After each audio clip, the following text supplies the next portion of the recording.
And we've done a lot of focus groups in and around here, south of market, of the Sega brand and what it means, and how do we reposition who we are from being an aggressive first party, taking on Sony, taking on Nintendo, and being a platform agnostic third party. And what does our brand mean? Have we damaged our brand? Remember, we're coming off a less than pleasant time on the Saturn, and all of a sudden, we're only in the market for the best part of 2 years, and we're walking away from the Dreamcast. So what do people think of us?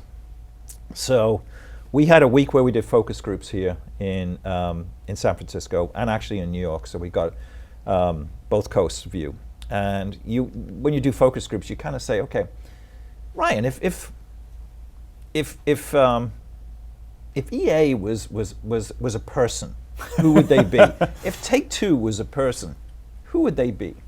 So we posed those questions, right? And we did these focus groups, and I'll never forget the answers because they were both as funny and yet sobering when you think about it. EA was the arrogant high school quarterback jock, always got the good. This is exactly what came through. They walk in the room, they command attention, they're big, they're bold, they're brash, they're loud.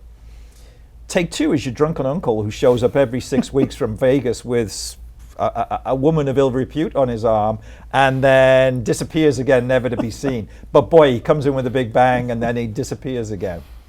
And that was a common theme as well, which I'm sure Take-Two loved because I think that was the irreverency of Rockstar in particular. Sega.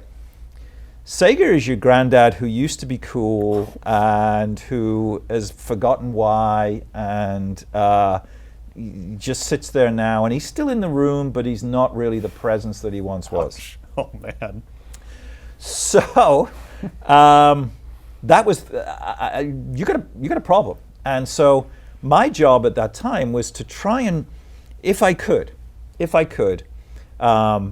bring Sega into the globalization, what it's thinking to be, because I could see it here, and I had the advantage of seeing the Grand Theft Autos and what was going on, which was the maturing of content and the bringing along of 16-year-old boys to be 17-year-old video game players, to be 18-year-old video game players, to be 19-year-old video game players.